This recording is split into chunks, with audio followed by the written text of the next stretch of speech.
Ons fokus vanoggend weer op die jongste neigings rakende 'n paar verskillende bedrywe en markte in die landbousektor. En Dr. Johnny van der Merwe van AMT brei vanoggend weer meer uit. Goeiemôre Johnny en welkom terug op Grootplaas. Goeiemôre Elsa, altyd lekker om saam met julle te kan gesels. Kan ons begin met vars produkte?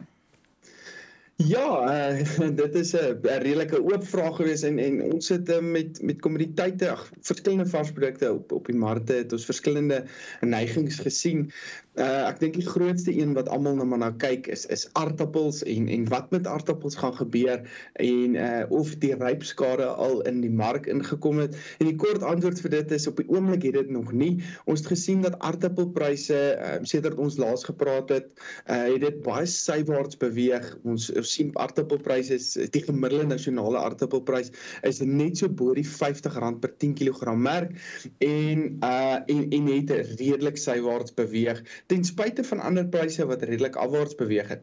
Aardappelpryse, ons verwag steeds dat die effek van die rypskade in die aardappelmark moontlik kan inbeweeg binne die volgende 3 weke of so is die verwagting. Die effek of die grootte van die skade wat in die mark is steeds relatief onbekend en ek dink soos ek laas keer ook gesê het, ek dink sodra ons sien dat daai volumes begin daal, sal ons nou regtig sien wat die effek was na die noordelike produksieareas.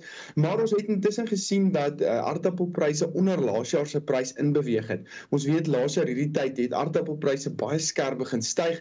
Na Oktober toe, middel Oktober het ons rekordpryse vir aardappels gehad.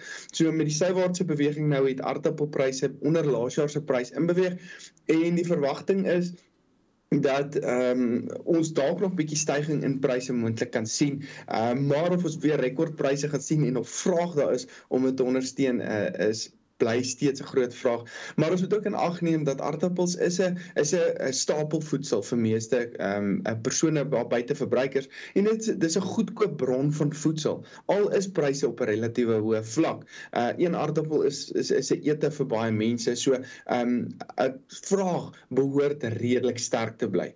Baie interessant as ons bietjie oorbeweeg na tomaties toe. Tomaties het ons gesien pryse bietjie tydens daai koue periode redelik opwaarts beweeg, maar intussen het dit redelik skerp gedaal met volumes wat verskriklik hoog. Ek dink 2 weke terug wat die markagente gepraat het van volumes wat verskriklik hoog was op die markte en ons het gesien dat pryse op 'n baie lae vlak tans bly.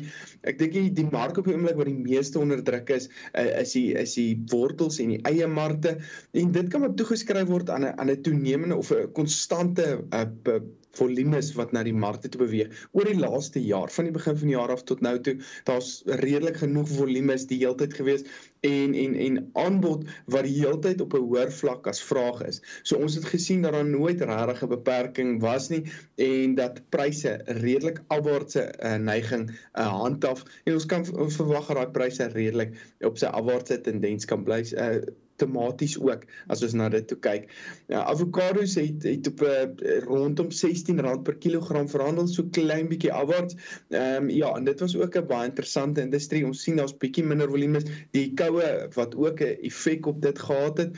En as ons na soetrusie of sweet pepper pryse kyk, as ons bietjie na die kleurvariante binne in dit kyk, het ons gesien dat geel peperpryse of russiepryse redelik skerp opwaarts beweeg het, maar intussen het dit ook gedaal en ons moet ook in ag neem dat geelpryse gewoonlik die hoër prys is in vergelyking met rooi en met groen variante, net as gevolg van die volumes na die mark toe. So groen volumes is gewoonlik die meeste en natuurlik die laagste prys, maar dat daai pryse ook so klein bietjie teruggesak het die afgelope week of so, is verseker ook die waarheid. Maar dit is baie interessant, ons het baie swak vraag in die middelmaand gehad die afgelope maand en dit het meeste pryse geweldig onder druk geplaas.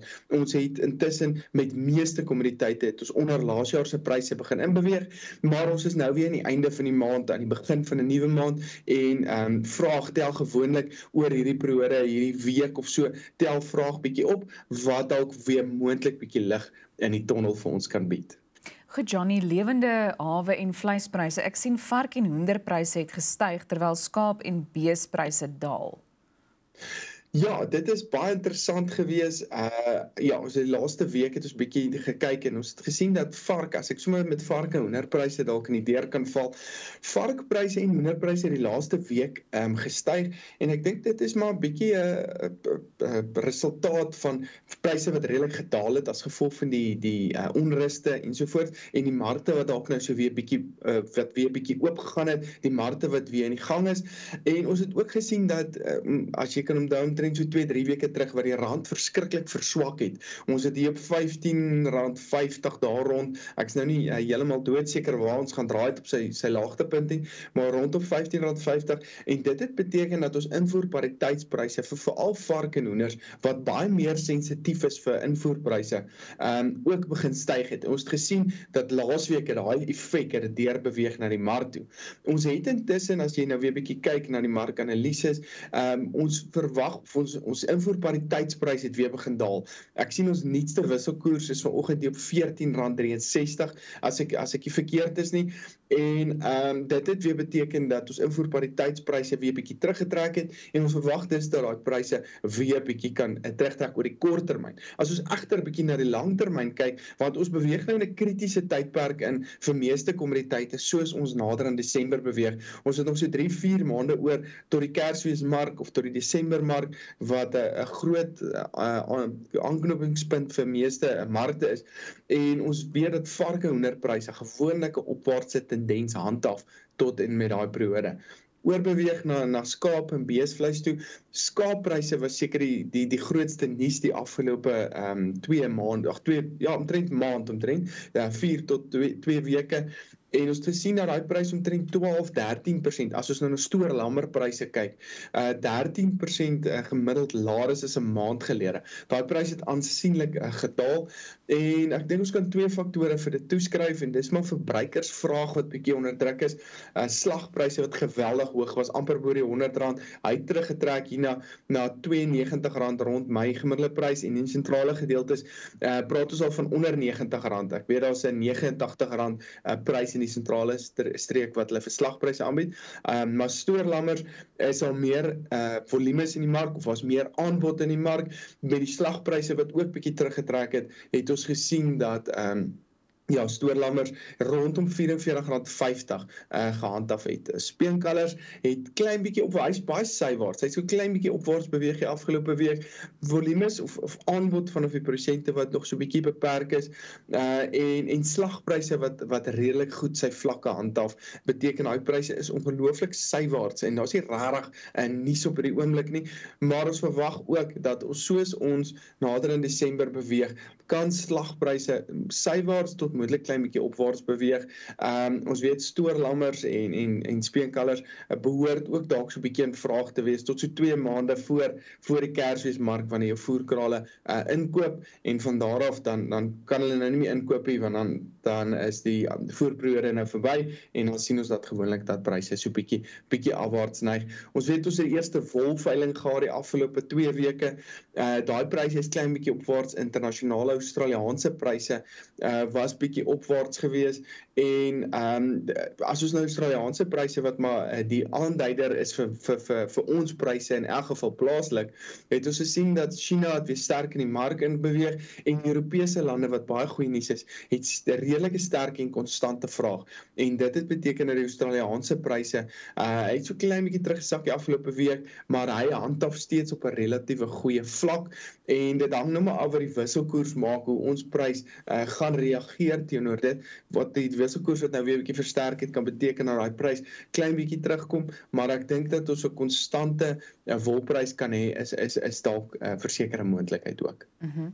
Goed, graan en oliepryse. Jammer. Elsa, dit is baie interessant. Ek dink as ons weer eens, ek dink ons is nog steeds baie gefokus op internasionale markte en ek dink analiste wêreldwyd is maar baie deurmekaar met die opinies wat hulle gee. Ek luister maar nou na 'n paar opinies van Amerikaanse analiste, van plaaslike analiste en wat se prentjie hulle probeer skep vir die pad vorentoe. Ek dink as 'n mens gaan kyk, een analis het gesê ek wil nou nie 'n conspiracy tipe theorist wees nie, maar hulle het gepraat van die volumes of die eindvoorraadvlakke is baie laer in Amerika as ons nou spesifiek vir mielies kyk as wat die USDA verwag en hulle vermoed, want as jy nou gaan kyk na hulle silo's, hulle aankope wat nogal 'n bietjie premie gee vir boere wat verkoop en hulle voel daar is bietjie minder beskikbaar as wat daar aanduiding gegee word en dit kan dus 'n redelike sterk prysondersteunende meganisme wees. Ons het gesien dat vraag wêreldwyd redelik op 'n baie sterk vlak bly. China wat redelik weer sterk inkoop. Hulle het elke dag omtrent die laaste 2 tot 3 weke het hulle wel ingekoop vanaf Amerika, wat beteken hulle vraag bly op 'n redelike sterk vlak. Daar is bietjie bekommernis oor die demand destruction, as ek die Engelse woord kan gebruik, oor die hoë pryse wat dalk so bietjie vraag beperk in terme van hulle wil kyk na alternatiewe produkte. En dit kan 'n langer termyn effek ongelukkig op hierdie mark hê as daar alternatiewe produkte vir die prosesering ensovoorts uitgedink word of uitgevind word. Maar as ons gaan kyk, ek dink weer is weer eens nogal die groot kritiese faktor en die opbrengste, die oestoestande in Amerika wat 'n belangrike 'n rol steeds speel.